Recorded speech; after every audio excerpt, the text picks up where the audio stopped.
Magligo ka muna doon. Ayoko, mabango naman ako eh. Huh?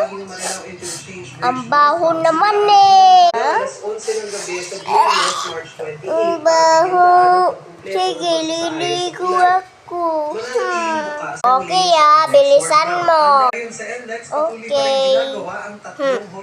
You will stay later. Tapos ka na? Opo. Magdamit ka doon. Okay.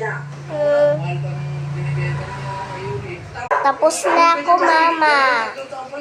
Sige. Mag-cellphone ka na muna doon. Ayoko. Gusto ko lang mag-study. Gusto mo lang magbasa?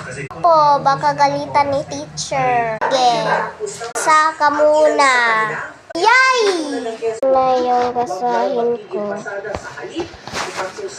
If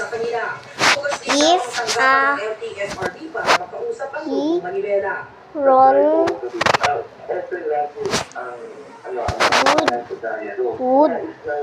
would dance, it would dance on one leg. This one. If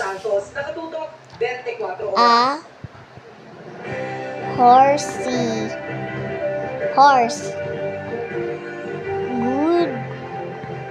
good campaign rally ng senatorial slate ng administrasyon ang hindi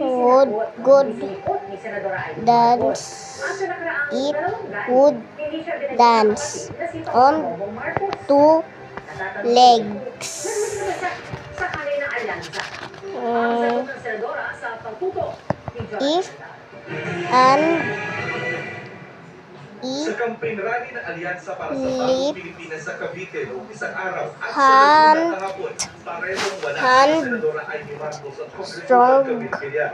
Sa parehong pagkakataon, binanggit ni Pangulong Bongbong Marcos sa kanyang speech, civilian, pero hindi kapatid na si Senadora Amy. 12 ang kandidato sa slate ng Alyansa, pero kagabi, at pag natin gawin Alyansa lamang ang takbo, 11 na tao, 11 na kandidato, strong. Let's do it. sinusubukan namin una ng pahayag ng grupo kung may sinabi ng Pangulo. Bago nito, mariing tinuligsa ni President Villar ang pag-arrest noong March 11 kay dating Pangulong Rodrigo Duterte at pagsuko sa kanyang Marcos administration sa ICC. Kapwa wala ang dalawa sa campaign rally ng Alyansa mula noon, kabilang ang sa Tacloban noong March 14. Nagsabi noon si Senadora Amy na hindi siya